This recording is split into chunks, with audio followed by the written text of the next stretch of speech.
Greetings, my friend. Welcome to the secret shop. Hello, everybody, and welcome to the Secret Shop podcast. I am Neon, and I'm joined today by Cymen. How are you doing, buddy? I'm doing better by the minute, thank you.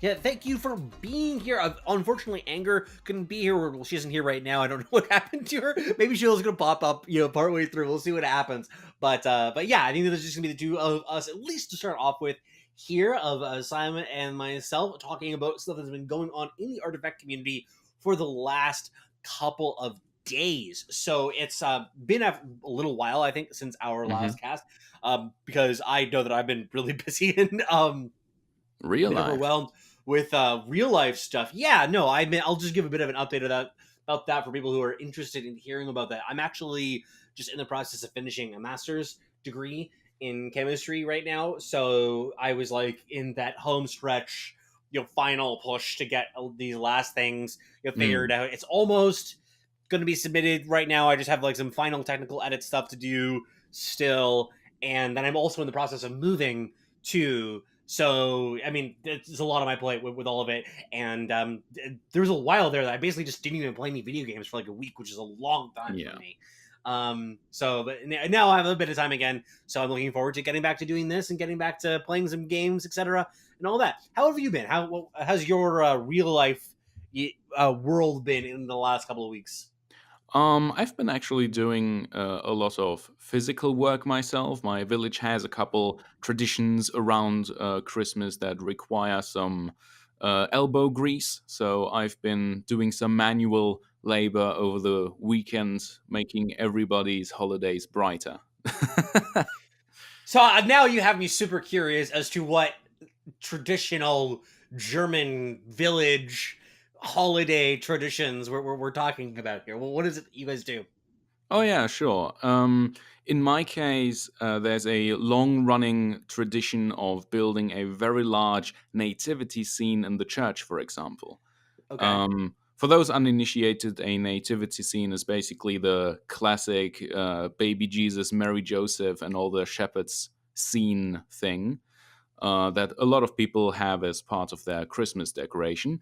The big difference being the size of the thing that we build in church, which is about half life size, which with about 24 real life trees in the church, a running little waterfall, and lots of other things. Yeah, that sounds like a good deal of manual labor. I mean, my manual labor has been involved in moving boxes and driving around. Like for those who are interested in my stuff. So I live in Canada, and I'm moving from if you know Canada, I'm moving from Kingston to Sudbury, or just outside of Sudbury. So it's like an 8-hour drive to like move stuff, and it's just such a pain in the ass. I've been lucky so far that the weather hasn't been that bad, which is always a concern when you're doing anything in December or later, and in Canada, of course, but it's been pretty good so far. But anyway, let's talk about some card games. So, of course, the big thing that happened over the last little while was the patch 1.1 that just dropped last Thursday. And so we're going to spend most of our time kind of talking about some of the stuff that happened through that and our reactions and thought about what was in the patch, because this is clearly the biggest change. So just to run through the things that are in the patch, there's the chat, both in terms of they've integrated more doing the actual like Steam chat stuff, and then they have a chat wheel as well that is in the game. Then we have open tournaments, or the automatic tournaments that have been made, which I actually had a chance to play a good deal of, which is a cool little addition. They also have the Call to Arms events that they changed some of the way that worked in terms of introducing leaderboards and a couple of new decks. We'll have a chance to talk about that too. And then colorblind mode. And then beyond that, we also know there's going to be another patch that's coming this week. And then there were no balance changes. So that's kind of an overview of what we're going to be talking about over the course of the cast. So let's start at the top of this, talking about just the chat functionality itself. What they've introduced is they have the chat wheel in game, and then they have you can have an option to chat with your opponent post game. Now, I think that you've used this more than I have, since I haven't used it at all. So, so I was interested in getting your take on what you thought about it. Yeah, just so the audience knows, Neon doesn't really interact much with people online for Nah. quite obvious reasons. No, I'm just all about like I'm here to just mess you up and then go off to the next game. It's Hmm. easy peasy, just very fluid like that. So that's tends to be how I like to function. But you like to actually talk with people, I guess, which is weird to me. Yeah. People may think they're fighting a bot when they're fighting Neon, but it's actually just the Terminator. So, I've been having quite a bit of fun with this because, as someone who came from Dota 2 as well as, the fighting game community, I do love messing with my opponent in various ways. And yes, a healthy amount of BM, some bad mana is par of the course for me. Um, Honestly, I've actually been surprised how the custom message works, because that is basically really just a straight up in game chat feature. The amount of characters is very limited, but it is completely functional. And if you allow your eyes to observe the messages you get, you can totally just chat freely with your opponent. Aside from that, there is a very nice selection of voice lines for every hero, creep, etc. And even the frickin' improvements actually have a chat wheel. Did you know that? I did not know that. I have not checked out any of this. I just did not even notice it. Yeah, those aren't voiced, I believe, but you can basically something that somebody did to me when they played Cheating Death is basically I was buffing up my creatures, etc., and he seemed to be under the impression that I was trying really hard to kill his hero or something. So he used the unique chat wheel of Cheating Death to say, "Hey, remember me?" That's a really cute way to do it. I think this is like a kind of a weird thing though to me. Like when you see something like, I guess this will be a little bit of a theme that goes throughout all of this discussions about the patch, that it's like very strange to me. There are these areas they've put a lot of effort and a lot of polish into, Hmm. and then there's other areas that aren't like working right in my Right. mind. And it's just such a strange experience when you have this like chat wheel and chat functionality, which, I mean, first we didn't have it, and now we have this really sophisticated way of doing it. And then but like there's like other elements of the game that just don't feel like they've progressed. Like we don't have the leader, we don't Hmm. have the progression system actually built up yet. So it just felt very strange to me. But that's kind of where you see this chat wheel stuff and it looks so sophisticated, and they've clearly Yeah. put a lot of work into getting all these voice lines and stuff like that ready. But I'm just kind of like, was this really necessary? I don't know. That's my reaction to it. I think I can tell you why this is. I believe that Valve. I mean, this is something really hard to predict, so I'm not surprised that Valve didn't nail it. But I feel like the actual makeup of the player base and where they come from is extremely different and varied. There's people have been observing this in the community as well. Already before release, we saw people getting in from Dota and other card games, but now it is getting more and more obvious that it also matters how long you've been playing video games or card games, and what kind of card games as well. Like, I feel like there's a very clear difference between people being used to the completely free model of Dota 2, where you get everything that matters in gameplay for free and everything else is cosmetics or statistics. Then come in the Hearthstone and other digital card game players who are used to playing something for free, but using that time for grinding for, arguably meaningless rewards. And then there's people coming from traditional TCGs like Magic or Yu Gi Oh! Who are completely used to that sort of model. Now, I've been talking a lot about the model, but this is also an influence on the kind of content that has to be prioritized.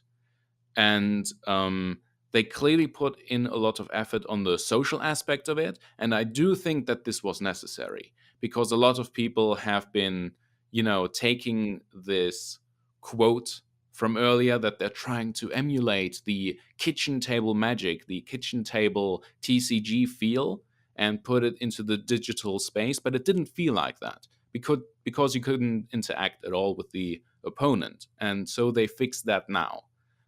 But then there's other people who are completely confused about this feature and what the point is when there's other more pressing matters. Yeah, I mean, I think that part of this is, if I had to guess, part of this was basically done in like whoever was responsible of that was most of the way there in the release. Because like, for instance, they didn't do these voice lines in the last week or whatever, week or two. They clearly have had these done for probably a while, and it was just a question of getting those done, which in some respects goes to also this idea in my mind where I don't understand. I think I've discussed this with you, that I don't understand why Artifact isn't technically in beta. Right. Where it feels to me like they're still putting features into the game and they're still building the game actively. And like, we live in an age right now where it's socially acceptable to have a game in beta for years. And so, like, why was it so rushed to get this out of beta, like, quote unquote, beta technically, when it feels like we're in beta right now when you have these features that are being added actively. And because I feel as if that, to me, has encouraged the community to be a little bit less forgiving of these various changes. And like for instance, like, were we in beta right now and someone says like, well, why did you put this chat wheel in when we still don't have this progression system? Someone says like, well, they're in beta, they're working on it, there's still more stuff happening. But since we're in full release, it's kind of like I don't know, maybe they thought the chat wheels are more important than progression, and that feels very strange. So I don't know, like, this is just like one of these many elements of the stumbles in the rollout and and the release process of Artifact that's been really strange to me.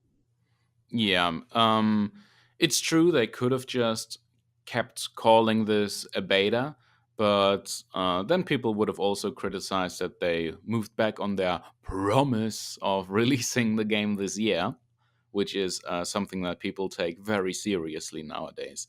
Once again, as someone who came from Dota 2, which is a game that had 2 beta phases in its lifespan so far, to the point where even nowadays the It's Still Beta Boys is still a running joke more than half a decade after its release. Valve has always been a defender of the games as a service model. They were actually one of the companies that even coined the term, which is nowadays being used by many other companies, but they mean very different things. When Valve talks about games as a service, they usually talk about the support of a game throughout the years with 3 free content updates, such as Artifact 1.1, whereas other companies usually mean paid DLC, expansion packs, etc. And in the case of Destiny, simply a sequel. Yeah, no, it's I don't know. I just find it really curious that this is the way that they've done it. I mean, it's fine. I think at the end of the day, it's more about like perceptions and communication than it is about something substantial about like what's going on in the game. Like, the game plays the same whether you technically call it a beta or you technically call it released, but those things do matter to people still. But anyway, I think that though, I want to go back to your point about this idea of getting the card game, your card shop feel in the game, because I think that one of their more recent updates within the 1.1 patch is an effort to build towards that, and that's this open tournaments tab, like a system. And so for those who haven't had a chance to play with this yet, what this is you go into the social play tab in the game, and you have an opportunity to register for an open tournament. And these open tournaments is a free-for-all that's like 3 hours long, Mm-hmm. and you can play like the format right now. I don't think this is like a permanent thing, but the format right now is a pauper format, which means it's commons only. Mm-hmm. So you can use any deck that you want that you can build from your collection. Like you can change between them, from game to game. But you first you sign up for it. Then once the tournament like fills with 16 people, then it starts the actual tournament, and then you can search for games to battle anybody within who's also looking for a game within the tournament, and Mm-hmm. you do that for 3 hours, and whoever has the most wins or the most points at the end of this, I think, wins. For it. Have you had a chance to play with these yet? I have not gone through a whole tournament, I must admit. I didn't have the time for it just yet. But I have played in other tournaments before, so I'm aware of how the whole thing works. I think the way that they did it with this first, free for all mode being Pauper was a very good idea, because this way people feel much more on an even playing field with their budget decks and low power decks. Yeah, so this is one that I've actually had a chance to play a few of them Hmm. already, and actually, like the reasoning behind this is that I'm going to be doing a short article for Artifaction on the subject, kind of a review of the open uh, tournament system, Oh wow, Neon, and that sounds worth a click or two. hopefully, but yeah, it's an interesting little trying it out. I didn't quite know what I was going to think about it initially, but I have very mixed feelings about it now after Mm. using it for a little while, because I think that it's a really clever system in some of the things that it's doing, but at the same time it's got some problems. Yeah. So one of the things that you said in this is that you didn't have a chance to do a whole tournament. Now, did you sign up for one, or like did you start one and then drop out? Is that what you did? Yep. Which Yeah. is Okay. exactly one of the issues that a lot of people have been pointing out. Yeah, that is like I, so. I am I part have of the done problem, Neon. Yeah. Well, so I've done 3 so far. And every one of the 3 of them, about 10 out of the 16 people have not played a single game. Mm. So it's like to start off with that's a really weird world, right? Yeah. Where like you have 16 people sign up, 10 out of those 16 people just don't even play a game. And you can see this within the tabs. Like you can Yeah. see how many games everybody's played and how many they have. Just 10 out of 16 have not pressed the find match button. Mm. So, and even if that's like my experience isn't representative, like let's say that it's half of it, that's still just wild and weird. So what ends up happening is in these tournaments is people sign up, they get started in playing, and then so like about half people just don't end up playing any of the games. A few of the people do end up playing the games. Some of these guys will lose one match and then abandon immediately, Hmm. and Um, then there'll be like 2 or 3 people left who actually are playing the event more seriously, mhm. and then they'll battle each other until they max out their possible game wins, and then they just quit. Yeah. Like it's really weird feeling and experience, Mhm. because it's just like this isn't doesn't feel like a real serious competition. Yeah. I think that there needs to be a ready up phase, because right now it basically says join an open tournament, and then it's like, hey, you want to join an open tournament? And you say yes, and it literally drops you into one right away. I think a lot of people expected to see a list or something beforehand, but a lot of people have described just being dropped into a tournament when they didn't really feel like fully committing the next 3 hours just yet.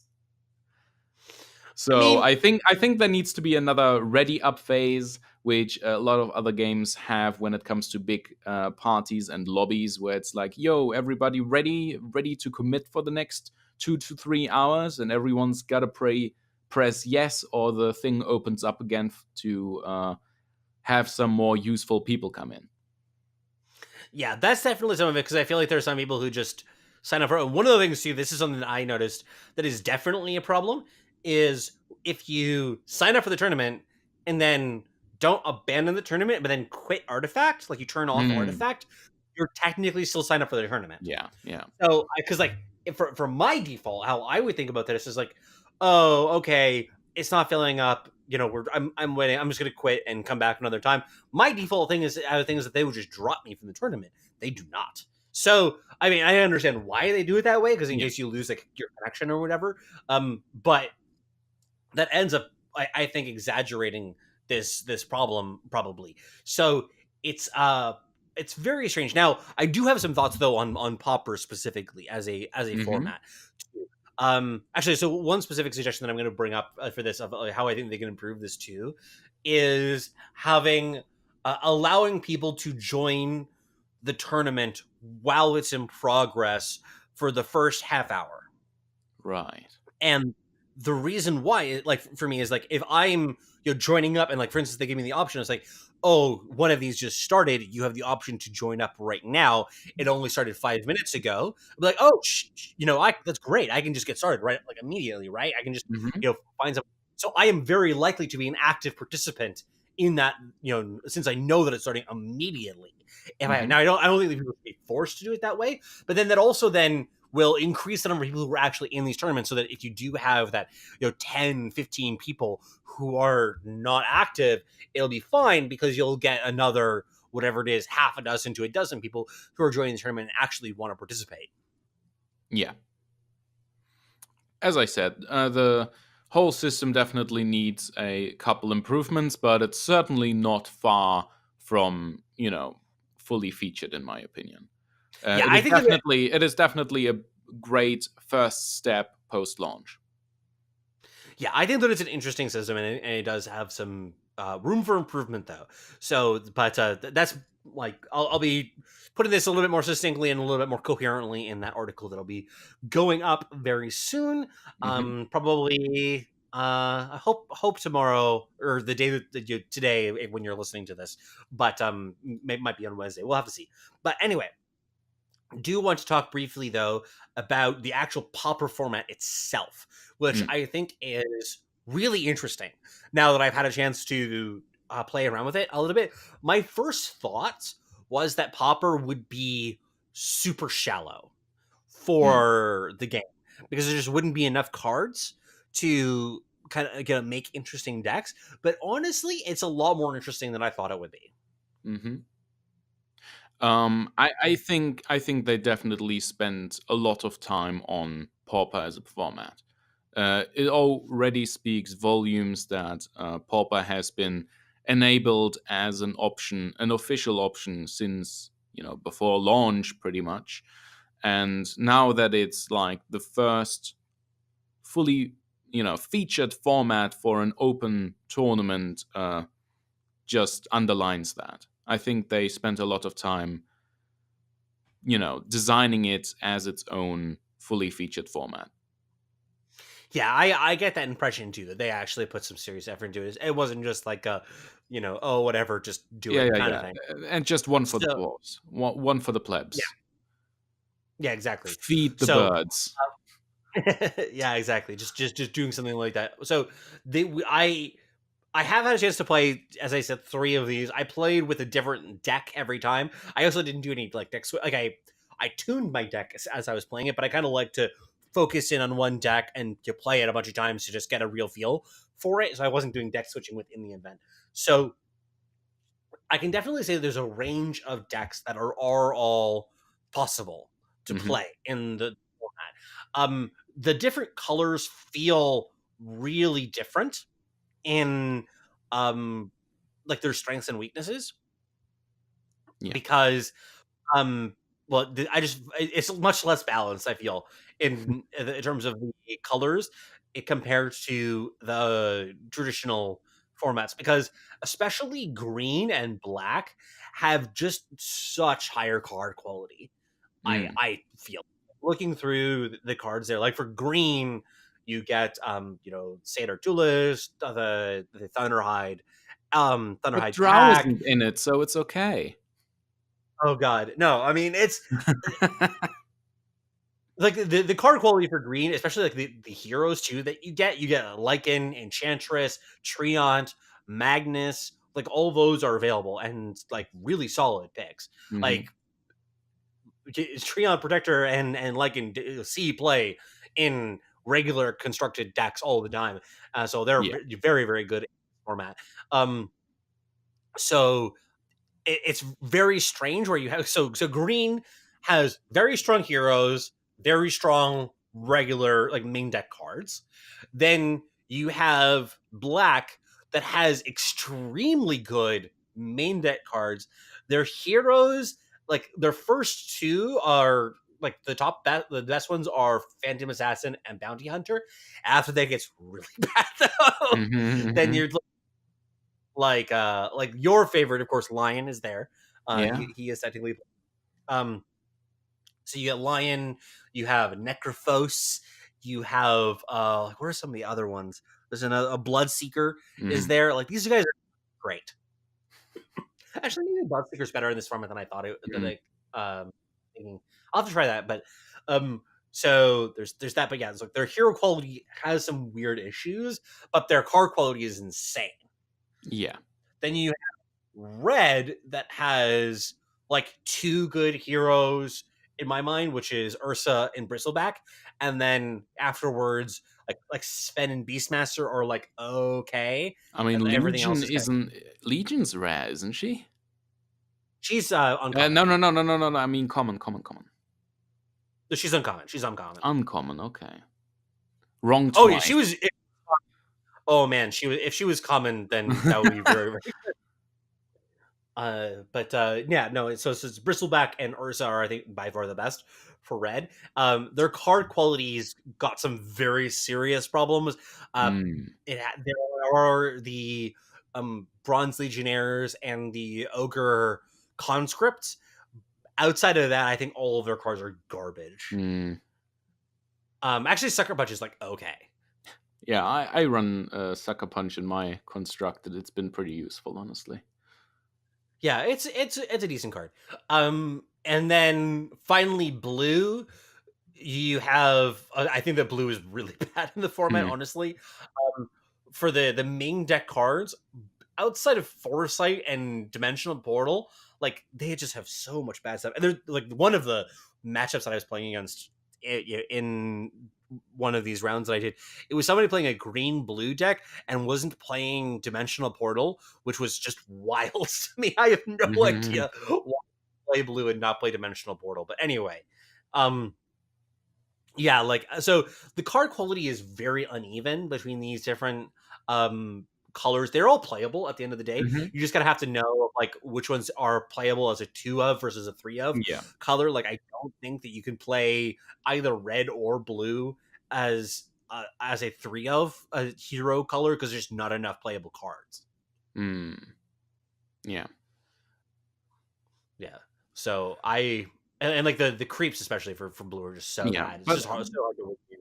yeah, but it's funny because the perception of Pauper compared to regular constructed seems to be skewed quite differently.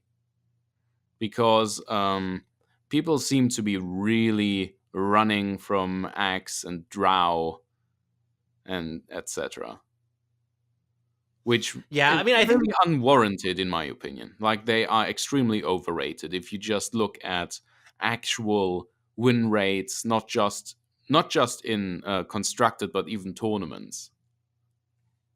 Like it's really not as outrageous as people have been claiming. yeah, I mean, I think they're good cards, for sure. I Oh, mean, I definitely. often joke about how I think that Axe specifically is really overrated. Hmm. Like they're fine, but actually, I'm just gonna quickly pull things up. Quick, They're take a definitely strong. I'm just saying that I've run into several people who basically claim that they abandon anything with drow and or axe within it because they really believe that they are nigh unbeatable, which is, you know, Hmm. ridiculous. So looking at constructed right now, I just went to the Artibuff website where they have the win percentages that you can Hmm. go to constructed and or tournament as well. Yeah, I've For done the same just today, actually. yeah, so I think it's always worthwhile to pull this up to look at actual numbers. Yeah, So none the of them. highest win rate, the highest win rate hero is actually Legion Commander, and which is at 55.3. I mean, obviously, like, don't worry about like the details of exactly, but like points kind of thing, because they're all going to be very close to one another. But okay, so we have Legion Commander at 55, Axe also at 55, right below her, and then Bristleback as at 54.5. Mm, Then you have Beastmaster at 54.5 as well, so same as Bristleback, yeah. followed by Treant Protector. Apparently, somehow Farvon has one a really high Which win percentage in which one are you looking at right now? For all, for draft, or constructed? just as constructed here, which I mean, I find this hard to believe in that respect. Yeah, Maybe yeah, there's some yeah. problem with Because this. I think I saw different stats earlier, actually. But I've heard that some of the stats may not be 100% reliable. But we'll see about that. Yeah, that is something that I have been noticing in some of these that I look at, and I'm just like, I don't really believe this. I mean, it does show that Drow is at 53%, which seems like fine to me. Like, seems about right, but it does emphasize, I think, in this that the Drow specifically is not that crazy, and that Axe is good more just because Red is good. I feel. I don't know. I mean, part of that's obviously related. Like the two are connected to one another, but I'm not really sure. Kana does come in Yeah. as the highest of the blue heroes. It says that Oh, Debbie is the black, but have you clicked on the win percentage? Because by default, I believe there's by pick rate. no. This is on win percentage. This is on win Okay. percentage. Hmm. Ah, there we go. Weird. Yeah, I think there's a problem with this, but that's fine. Well, hopefully we'll get some better data at some point in the future that we can talk about that more accurately. But yeah, I think that the format though is surprisingly deep. Despite all of this, there are, I think, a lot of people who are building their decks just absolutely like shit, like just Yeah. aggressively bad. There's like, for instance, one thing, and I will fight people on this. I swear to God, Mm, I am that yeah. passionate about this. And I think that Stonehall Cloak might be the best card in the format. Mm, Like, and I'm not even joking. That it yeah. might be better than any other card that you have access to, and people are not playing three of them in their decks. It's like, what on earth are you Mm, doing? You're playing leather armor over Stonehall Cloak. Like, what are you doing? I don't know how to, yeah, yeah, like, yeah, yeah. that's just outrageous. That's outrageous. It is. So, there's just a lot of. I mean, this is what happens though when people don't have anybody to net tech off of, is that you Hmm. just get these really weird and wild approaches to deck building. And I mean, I appreciate the enthusiasm for those people, but I mean, my win percentage in these games has been absolutely disgusting. Yeah. I think that I played a total of, so in 3 tournaments that I played a total of something like 12 games, and I Hmm. lost one. Right. You are still So running the Tempo Storm, or? no, this is in the Ah, this is in yeah, Bopper. Pauper. Okay, there you go. Yeah, so this is in like a range of different decks. Right. So I mean, this is part of the reason that Stone Hall Cloak is so good, because Mm. the Stone Hall Cloak is like the only hard removal spell that you have in the format is PA's Coup de Grace. Yep. So if you can buff up the health of your heroes, it makes a huge difference, because like there's just no way for them to die once they Yeah. get to a certain level of health. I have actually discovered that I'm a player who is struggling whenever he builds a deck that does not have any sort of direct removal. I gotta admit, I'm still struggling with that. Yeah, I mean, this is definitely If you haven't had a chance specifically, I think it'd be a good one to check out and try some of these, especially with the like. It says 3 hours for doing these, like they're not 3 hours because Yeah, by an hour into it, everybody's left, yeah. which isn't a good thing. But It's it like, does oh, mean that it's I less. lost, I lost my first game. I guess this is over for me. Yeah, yeah. But it also, I think, does go back to one of the other weaknesses of the format and of the event type is that they're so low stakes Yeah.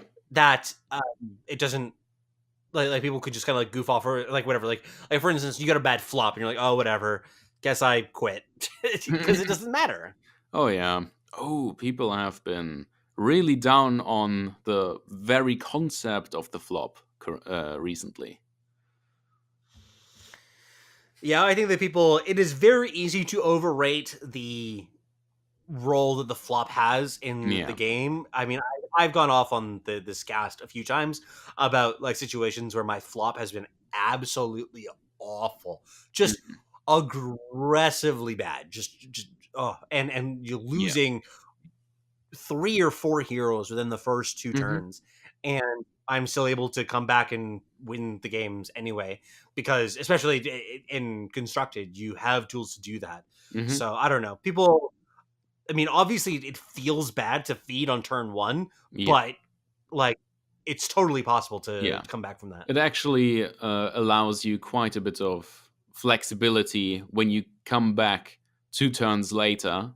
The game already looks very different, and you having the heroes that you can redeploy actually does quite a bit. Yep. Yeah, I definitely agree. Yeah. Okay. So, do you have anything more to say on the open tournament system? No. I'm just looking forward to the improvements of the tournament system because it's very clear that this is going to be one of their main focuses. Honestly, from we've had this discussion offline basically, where we talked about how Valve seemed to go into this with a very different mindset of what people want. Yeah. It seemed like they really expected people to latch onto the tournament system much more aggressively, where they thought, oh, it's going to be great. Like, the first page of Reddit is going to be full of, hey, join my tournament. It's going to be fun, guys. Yeah, instead, they released the stats.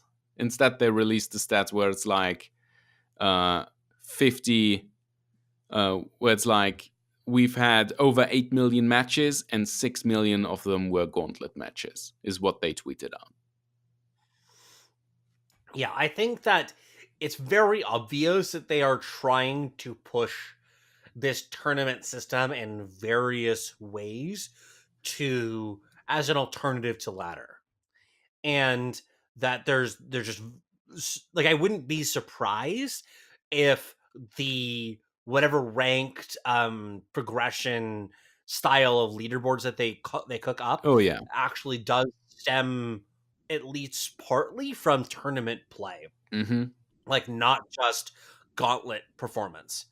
And that's just seems to me to be the way in which they see Artifact is being played at most, dominantly. And I think that there's a lot of advantages to that, like especially doing the AOC Oh, tournaments. yeah. I mean, I meet people who are cool. I have fun conversations. There's lots of opportunities to build community and stuff there. So that's been really, really sweet. Oh, yeah. But compare that to like the open tournament systems, and I've just had no interactions with anybody through those, even though they create the same kind of Steam chat system there Hmm. for you to to chat while you play. Like I just haven't used them.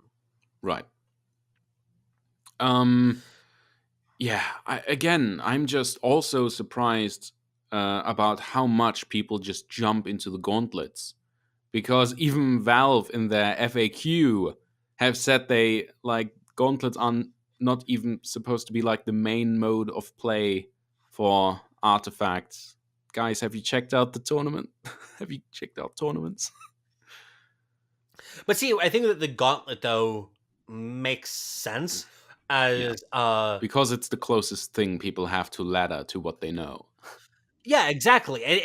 There's a number there that you can point to and say, hey, as I do better, this number goes higher because I Yeah. get more perfect runs, Yeah.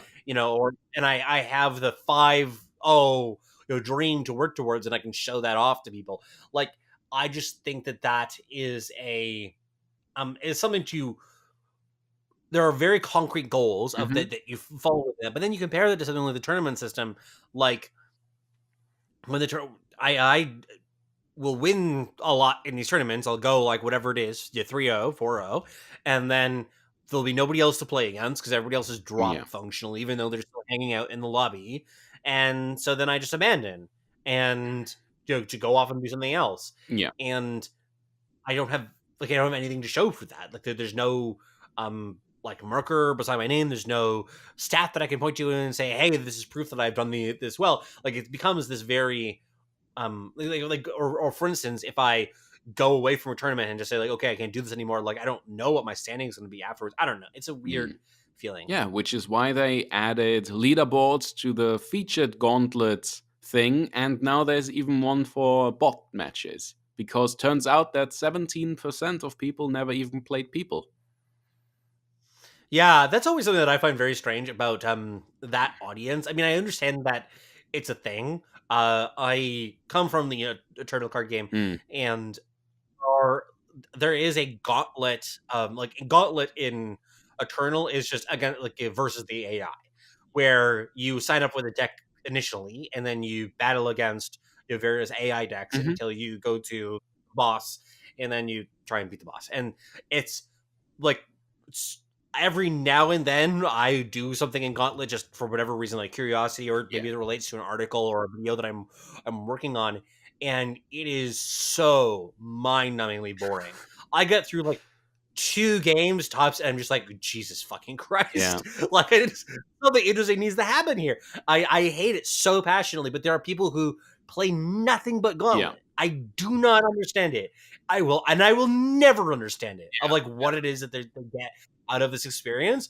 But there are people who just love PVE. Yeah, the first time I was mind blown by this is when back in the day, Blizzard announced that almost half of the StarCraft 2 player base has never touched multiplayer. Like they just play the story, play a couple bot matches, and game over. Credits have rolled. I'm done with this.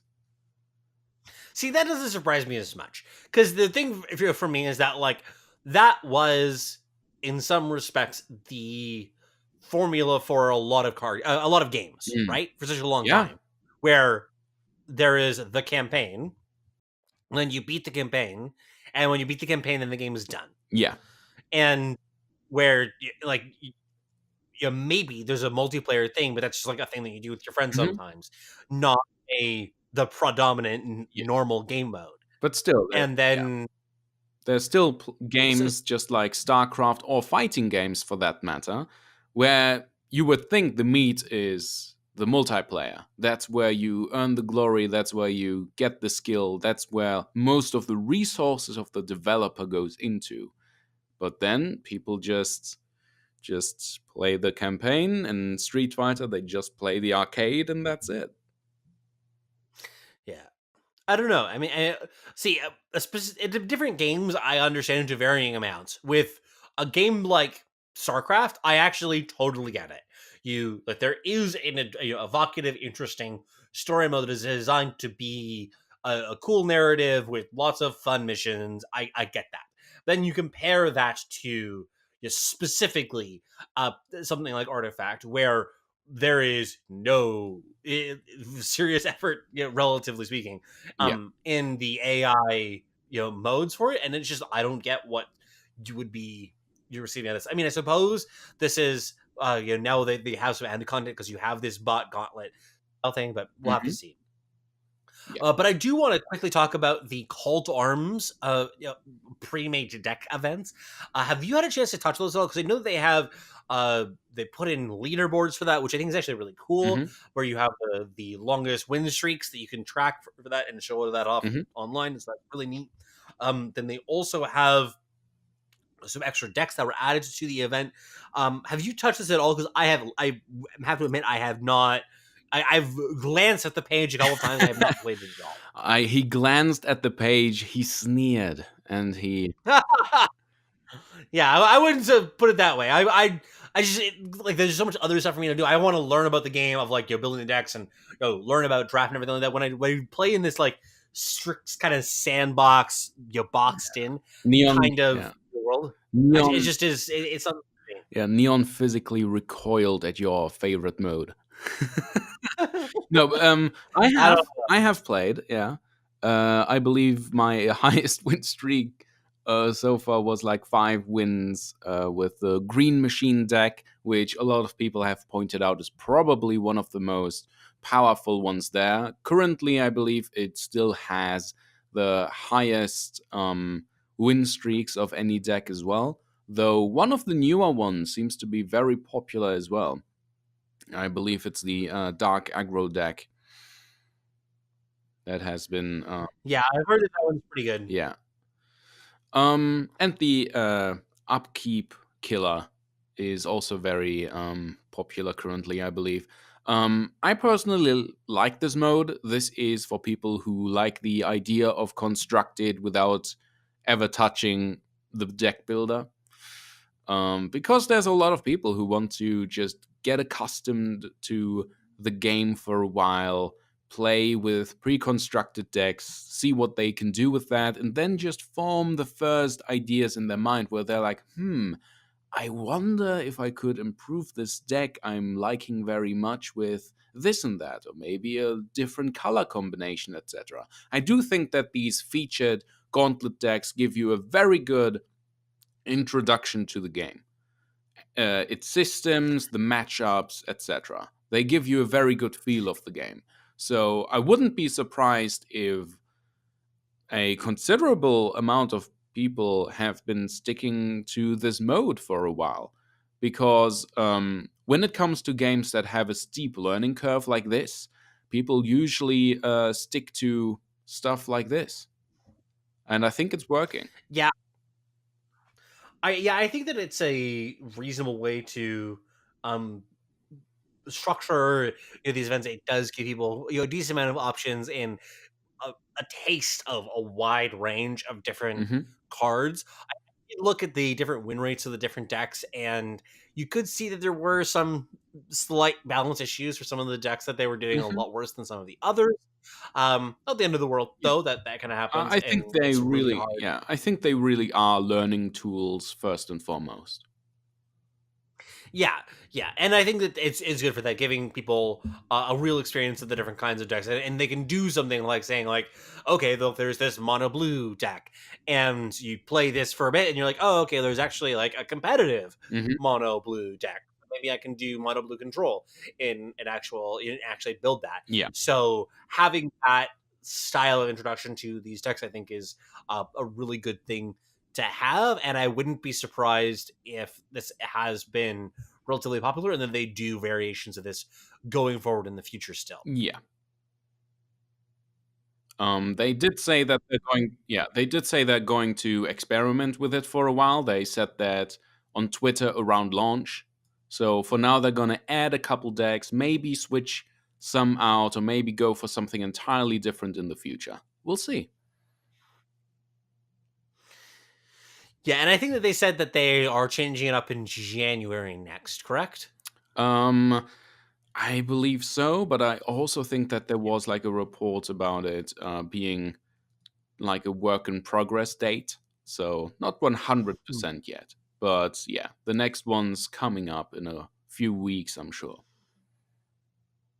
Yeah, that's my impression. So, with that though, I think that would be good to talk about what we're expecting to see in this next patch, because I think that this 1.1 patch, it was interesting content that was released for it, but it wasn't really what people were looking for exactly. Because the thing that people wanted the most was some sort of ranked progression system, and then also maybe some balance changes.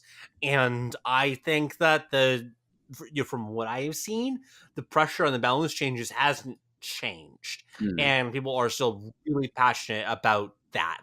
So I kind of expect something to happen there, and then I also expect that I'm not quite sure what to expect with the ranking progression system yet, though. What do Yeah. you think about the balances? Do you think that we're going to see some in this patch? If there are, they're going to be minor. I think the card that they're going to think about the hardest is going to be Cheating Death, simply because it Yeah. stands out in terms of, design philosophy almost. However, I feel like a lot of balance issues currently, or what people perceive to be balance issues, is going to be solved by just adding to the card pool. For example, the heroes that currently have some of the lowest win rates, like OD, CM, Storm Spirits, all of those are actually combo heroes that rely on a larger card pool and maybe even more valid mono decks. So with all of that, I think that I don't know when we're going to expect to see a new card release, but it's probably not going to be for. Oh, yeah. I would be shocked if we saw anything before March. Mm, I That's what I would say is my ballpark. right. If it was March or earlier, I would be impressed. April, May, or June is roughly where I would expect it, Hmm. and any later than that would be disappointing. Yeah, I personally Is would is it I would say. expect. I personally would expect a new expansion to drop before the big 1 million win tournament, because you need Yeah. to. You need that tournament not only to make people excited who aren't in the game. You need that tournament to be like the big meta-defining thing of the new set. I mean, that would be cool to do. It's hard to know like what timeline that you're going to do it on, of like whether it be like a week or like a month, something like that after a new Yeah, card set release. But I think that'd be really cool if they did sync it up with that in some capacity. yeah. That's um, but I think that then that means that over the course of the next whatever it is couple of months, I don't expect that we're going to see any major, like we might see some minor card releases. Mm, There are various ways that you can do this that aren't like a full set, but like a small package or something like all this. right. That you can do as a special release kind of thing. If maybe there's a way to do that in such a way where it addresses some of these balance issues, but I just don't think that any of that really addresses the question around cheating death. We talked about this to death Oh on yeah, the podcast already, and yeah, the point about it not being so much too powerful, but as being just unfun. yeah. And yet the So debate survived. yeah, I mean the debate is still around because people just really dislike playing it, Yeah, yeah. and so I think that I personally feel like there's a lot of good reasons to actually do something with this Mm, card because it doesn't need to be the way that it is. And the community has identified it as like this specific card. This is the one. We do not like it. mm, Nobody is defending it, basically. And like actually, for me, uh, last week on the almost basically the last time I had a chance to really play very much Artifact, before this the last couple of days, I actually posted this on the Reddit where it was a picture of a creep that had the aggro mhm. of 3 Yeah, heroes yeah. that all had the Time of Triumph buff on them, Mhm. and he had tanked all of them with and then I had Cheating Death in late, and he had survived the stack. It was just like a normal melee creep that had tanked something like 30 damage Oh, yeah. and survive, which is just like, this is not how this card is supposed to work. Mm, This is not, yeah. realistic. But again, aside from that card, I do believe that some of the most powerful cards currently are a little overrated. Perhaps they could use a little tweaking, but you never know what Valve has in mind for the next cards. Because from what we've heard, there was actually an email before launch, this was, where somebody, I believe a journalist, had asked Garfield about the base set, and he was basically saying that they that Valve kind of reeled him in and said they needed to keep the base set basic, so people could actually get used to the revolutionary, mechanics of this game before they push more and more mechanics on them. Because there apparently are some mechanics that were supposed to be in the launching set that were now basically packaged in with the first expansion set. Yeah, that doesn't surprise me too much. It does seem to me that they were had a light touch on what they included in the game. Yeah. That they tried it as basic as possible, and there's a lot of possibilities there. I mean, hopefully, maybe we do see some of these before the next set. But I personally feel as if there's a chance. I think there's a reasonable chance that we see a change Mhm. of some sort for cheating itself. Outside of that, I actually expect that they're going to change as little as possible, Right. given the fact that this Yeah. is a game that is tied to a real economic Mhm. market, like these cards have value. It just feels very hard to actually introduce balance changes without people being upset. Yeah, we'll have to see how Valve approaches that particular issue, because once again, the debate has been very extreme on both sides when it comes to this economic stuff. I think that there are some cards in the base set that that were from the very beginning supposed to be up for debate. Like, there are some cards that are unique in their mechanic, and there's nothing else that has it. For example, the zombie being the only card with Death Shield. The only card that even deals with Death Shield in the whole game. Then there's Cheating Death. And then there's something like the Jasper Daggers, which turn normal damage into piercing and all that. There are some cards that I feel like they were supposed to test the community and,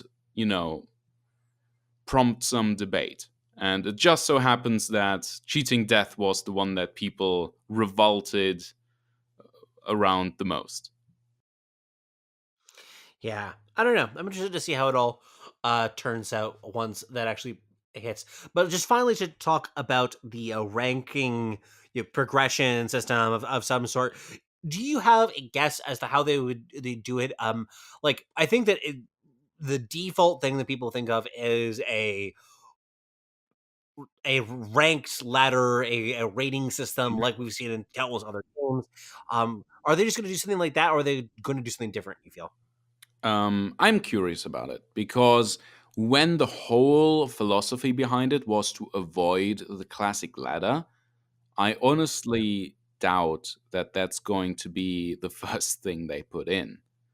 Like, I feel like they will want to keep holding on to their original vision for the game at least a little longer. They do have like singular matchmaking in the game, even though it's casual right now. Um, but they basically emphasized that this was going to be about skill based progression. It's not just, oh, Yeah. you collect XP for every match, collect 25 for every match, collect 50 for every win. Uh, Here's your participation trophy. You get new little pictures when you rise up in XP, etc. No, they said skill based progression. So this is going to be about MMR, it's about rating. So I'm looking forward to it. And it looks like, because this is a competitive game, a lot of people have the drive not only to get better, but to have a visual or statistical representation of their progress in this game. Nobody has ever argued that. It's when people want to connect progression to what they consider to be rewards that the discussion, diverts into something else. So, yeah, I think they're going to try something a little different before going to a singular classic ladder system. But on the other hand, it wouldn't be hard to implement too much, because you can use a very slightly altered elo system since this is a one-on-one game. Yeah, I feel like I am very interested to see what they come up with, given the fact that they did originally say they wanted to avoid the traditional ladder. It's going to be, I think, really hard for it to be truly, breaking the mold, something entirely different, because what people are expecting from a progression system is so tied to ladder that I just don't know how they're going to do it in such that it just breaks that mold entirely. Now, they could just have it as a ladder that's designed to reset very infrequently, so that it's less about just grinding out games on a particular month or whatever it is, as far as possible. And there's ways in which to tune the numbers, I guess, to make it less about volume and more about just absolute win percentage. But it's still going to be really hard, I feel, to get that all just right. Yeah, especially when they're going on break afterwards right away, which is completely deserved in its holidays, etc. But you know how gamers are. Yeah. Especially around the holidays. They're gonna be like, man, grandma and my family's in the other room, but I just want to play on my computer. Yeah, I don't know. I'm very interested. I think that this is going to be really important, though, because if they do somehow crack the code, get something that's just right, that fits all of these needs, I actually think that it could be a really important thing to have the game kind of gel. Yeah, definitely. In some way. So we'll have to see how that turns out, but I'm hopeful still, but it's definitely a big ask. Yeah. Like, everyone's dreams are not going to come true this week. They're not going to, whatever they're going to deliver, they're not going to nail it right away. That's just what it is, guys. Like, you have to... Yeah. That is really what it means to have a game as a service. You have to kind of bear with it and be a participant in, the whole constructive criticism cycle, which hasn't been this community's strong suit so far. Yeah, I mean, this goes back to this whole thing about being not in beta. As well, which I think has tinged some of this, or it hasn't helped in the being constructive in our criticism. But still, anyway, I think that is I'm hopeful. I'm hopeful still. But with that, how about we wrap it up for today? Did you have anything that you wanted to mention on our way out the door? Once again, I'd like to mention the Artifact Open Circle and, of course, the Artificers Guild on YouTube. Just join our Discord, and we have tournaments for you every day. Don't want to play? Maybe you want to cast? You can do that too. Just hit us up, go into the casters chat and say, hey, I want to give this a shot. We'll give it to you. Come on in. It's warm inside. Yeah, I've been doing some of that stuff too. I look forward to getting back to doing that. I don't have anything to plug today because I've been a little bit low on the content recently since I've been doing this moving stuff, but I will be getting back to that very soon, and I look forward to it. But that'll be it for today. Thank you so much for joining us, everybody. Take care.